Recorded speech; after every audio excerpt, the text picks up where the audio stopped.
দেশের ঘরবাড়ি নেই অনেকদিন থেকেই। পৈতৃক বাড়ি যা ছিল ভেঙে চুরে ভিটিতে জঙ্গল গজিয়েছে। এই অবস্থায় একদিন গিয়েছি দেশে কিসের একটা ছুটিতে। গ্রামের চক্রবর্তী মশাই আমার বাবার পুরাতন বন্ধু। আমাকে দেখে খুব খুশি হলেন। বললেন, কতকাল পরে বাবা মনে পড়ল দেশের কথা।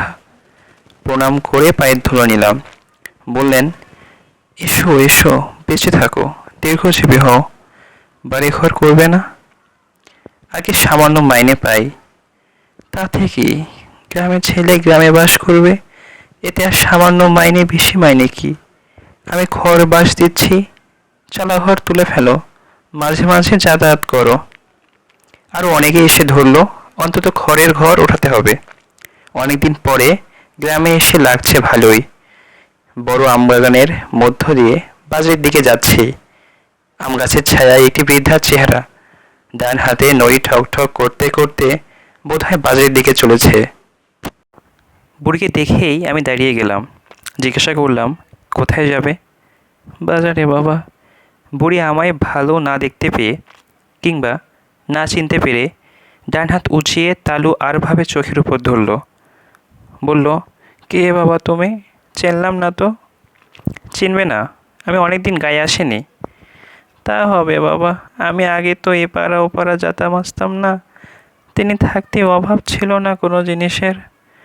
গোলা পড়া ধান, গোয়াল পড়া গরু। তোমাকে তো চিনতে পারলাম না বুড়ি। আমার তো তেনার নাম করতে নেই বাবা, করাতের কাজ করতেন। বললাম, তোমার ছেলে আছে? কেউ নেই বাবা, কেউ নেই। এক নাত জামাই আছে, সে তো মোরে ভাত দেয় না। আমার বড্ড কষ্ট, ভাত জোটে না সব দিন। বুড়িকে পকেট থেকে কিছু পয়সা বার করে দিলাম। ব্যাপারটা এখানেই চুকে যাবে ভেবেছিলাম, কিন্তু তা চুকলো না। পরের দিন সকালে ঘুম থেকে উঠেছি, এমন সময় সেই বুড়ি লাঠি ঠক ঠক করতে করতে হাজির উঠোনে।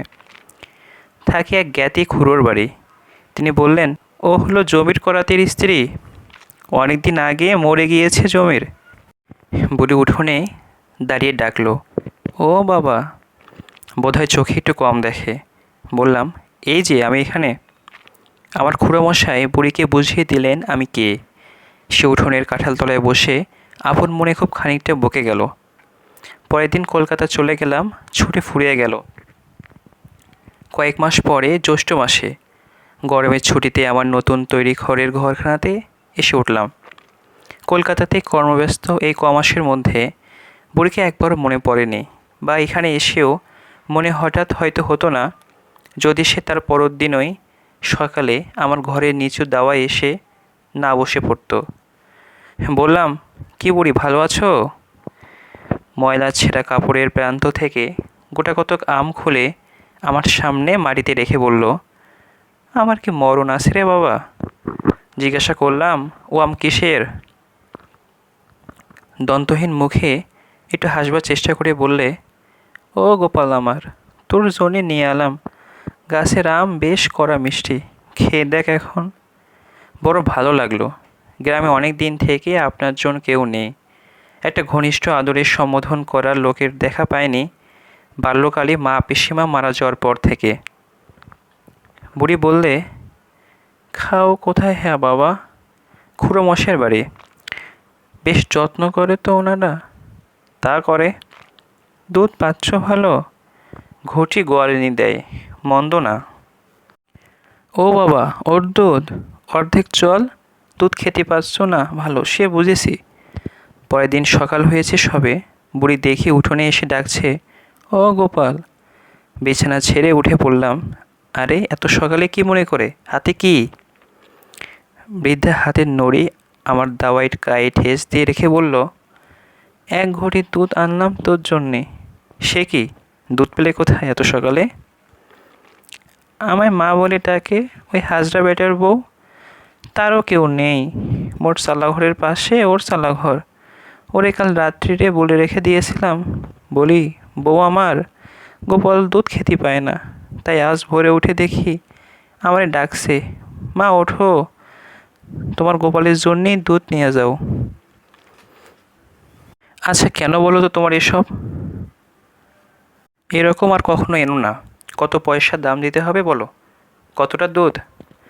বুড়ি একটু ঘাবড়ে গেল, ভয়ে ভয়ে বলে, কেন বাবা, পয়সা কেন? পয়সা না তো তুমি দুধ পাবে কোথায়? ওই যে বললাম বাবা, আমার মেয়ের বাড়ি থেকে। তা হোক, তুমি পয়সা নিয়ে যাও, সেও তো গরিব লোক। বুড়ি পয়সা নিয়ে চলে গেল বটে, কিন্তু সে যে দমে গিয়েছে তার কথাবার্তার ধরনে বেশ বুঝতে পারলাম। মনে একটু কষ্ট হলো বুড়ি চলে গেলে। পয়সা দিতে যাওয়া ঠিক হয়েছে কি? বুড়ির কীরকম হয়তো মন পড়ে গিয়েছে আমার উপর। স্নেহের দান, এমন করা ঠিক হয়নি। বুড়ি কিন্তু এই অবহেলা গায়ে মাখল না আদৌ। প্রতিদিন সকাল হতে না হতেই সে এসে জুটবে, ও গোপাল, এই দুটি কচি শশার চালি মোর গাছের, এই নাও, নুন দিয়ে খাও দেখিনি মোর সামনে। বুড়ি তোমার চলে কিসে? ওই যারে মেয়ে বলি ও বড্ড ভালো, লোকে ধান ভানে, তাই চলে যাই, আমায় দুটো না দিয়ে খায় না। একা থাকো? তা একদিন মোর ঘরখানা না হয় দেখতে গেলে? ও আমার গোপাল, আমি নতুন খাজুর পাতার সেটাই বুনে রেখে দিয়েছিলাম তোমার বসতে দেবার জন্যে। সেবার বুড়ির বাড়িতে আমার যাওয়া ঘটে উঠল না। নানা দিকে ব্যস্ত থাকি। অনেকদিন পরে গ্রামে এসেছি তো, যে কদিন গ্রামে থাকি বুড়ি রোজ সকালে আসতে ভুলবে না, কিছু না কিছু আনবেই। কখনো পাকা আম, কখনো পাতিলেবু, কখনো বা একছড়া কাঁচকলা কি এক ফালি কুমড়ো। পুনরায় গ্রামে এলাম 5-6 মাস পরে, আশ্বিন মাসের শেষে। অনেকদিন পরে ঘরে বসে আছি। বাইরের উঠোনে দাঁড়িয়ে কে যেন জিজ্ঞাসা করলে, বাবু ঘরে আছেন গা? বাইরে এসে দেখি গত জ্যৈষ্ঠ মাসে যাকে বুড়ির সঙ্গে দেখেছিলাম সে মধ্যবয়সী স্ত্রী লোকটি আমায় দেখে সলজ্জভাবে মাথার কাপড়টা আর একটু টেনে দেবার চেষ্টা করে সে বললে, বাবু কবে এসেছেন? দিন 5-6 হলো। কেন? আমার সেই মা পেটিয়ে দিলে, পরে দেখে এসো গিয়ে। কে? ওই সে বুড়ি এখানে যিনি আসতো, তিনি বড্ড অসুখ, এবার বোধহয় বাঁচবে না। গোপাল কবে আসবে, গোপাল কবে আসবে, অস্থির, আমায় রোজ শুধায়। একবার দেখে আসুন গিয়ে, বড্ড খুশি হবে তাহলে। বিকেলের দিকে বেড়াতে যাওয়ার পথে দেখতে গেলাম বুড়িকে। বুড়ি শুয়ে আছে একটা মাদুরের উপর, মাথায় মলিন বালিশ। আমি গিয়ে কাছে দাঁড়াতেই বুড়ি চোখ মেলে আমার দিকে চাইল, পরে আমাকে চিনে ধরমর করে বিছানা ছেড়ে উঠবার চেষ্টা করতেই আমি বললাম, ওঠো না। ও কি? বুড়ি আহ্লাদে আটখানা হয়ে বলল, ভালো আছো আমার গোপাল? বসতে দে গোপালকে, বসতে দে। বসবার দরকার নেই, থাক, গোপালের ওই খাজুরের চটখানা পেতে দে। পরে ঠিক যেন আপনার মা কি পিসিমার মতো অনুযোগের সুরে বলতে লাগলো, তোর জন্যে খাজুরের চাটাইখানা কদিন আগে বুনে রেখেলাম, ওখানা পুরনো হয়ে ভেঙে যাচ্ছে। তুই একদিনও এলি না গোপাল, অসুখ হয়েছে তাও দেখতে এলি না। বুড়ির 2 চোখ জল বেয়ে পড়ছে গড়িয়ে। আমায় বলল, গোপাল, যদি মরি আমার কাফনের কাপড় তুই কিনে দিস। আসবার সময় বুড়ির পাতানো মেয়েটির হাতে কিছু দিয়ে এলাম পথ্য ফলের জন্য, হয়তো আর বেশি দিন বাঁচবে না, এই অসুখ থেকে সেরে উঠবে না। বুড়ি কিন্তু সে যাত্রা সেরে উঠল। বছর খানেক আর গ্রামে যায় নাই, বোধহয় 1.5 বছর হতে পারে। একবার শরতের ছুটির পর, তখনও 2 দিন ছুটি হাতে আছে, গ্রামে গেলাম এই 2 দিন কাটাতে। গ্রামে ঢুকতেই প্রথমে দেখা পড়শি সর্দারের বউ দিগম্বরীর সঙ্গে। দিগম্বরী অবাক হয়ে বলে, ওমা, আজই তুমি এলে? সে বুড়ি যে কাল রাতে মারা গিয়েছে, তোমার নাম করলো বড্ড, ওর সে পাতানো মেয়ে আজ সকালে বলছিল। আমি এসেছি শুনে বুড়ির নাচ জামাই দেখা করতে এলো। আমার মনে পড়লো বুড়ি বলেছিল সে একদিন, আমি মরে গেলে তুই কাফনের টাকা কিনে দিস বাবা।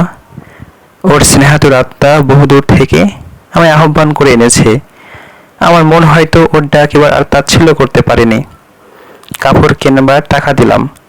নাচ জামাই বলে গেল, মাটি দেওয়ার সময় একবার যাবেন বাবু, বেলা 12টা আন্দাজ যাবেন। শরতের কটুতিক্ত গন্ধ ওঠা বনঝোপ ও মাখার লতা দোলানো একটি প্রাচীন তিতিরাজ গাছের তলায় বৃদ্ধাকে কবর দেওয়া হচ্ছে। আমি গিয়ে বসলাম। আব্দুল, শুকুর মিয়া, নসর, আমাদের সঙ্গে পড়তো আবেদ আলী, তার ছেলে গনি, ওরা সকলে গাছের ছায়া বসে। প্রবীণ শুকুর মিয়া আমায় দেখে বলল, এই যে বাবা, এসো, বুড়ি মাটি দেওয়ার দিন তুমি কনে থেকে এলে? তুমি তো জানতে না, তোমায় যে বড্ড ভালোবাসতো বুড়ি, দুজন জোয়ান ছেলে কবর খুঁড়ছে। কবর দেওয়ার পর সকলে এক এক কোদাল মাটি দিল কবরের উপর। শুকুর মিয়া বলল, দেও বাবা, তুমিও দাও। দিলাম এক কোদাল মাটি। সঙ্গে সঙ্গে মনে হলো ও বেঁচে থাকলে বলে উঠত, ও আমার গোপাল।